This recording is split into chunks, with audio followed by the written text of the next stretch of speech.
هايهم يا اخوان.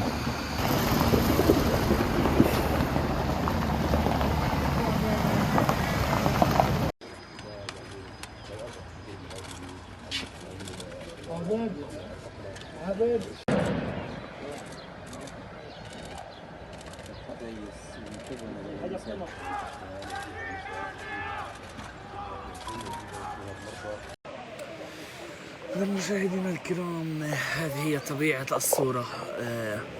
الدمار الذي خلفه جيش الاحتلال الإسرائيلي في منزل الفلسطيني فوق ما تبقى من منزل الشهيد ضياء حمارشة.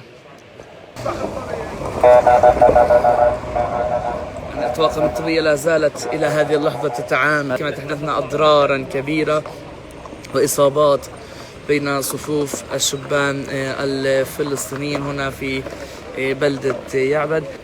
والآن يعني ذوي الشهيد يتفقدوا المنزل وهذا الهدم وآثار الهدم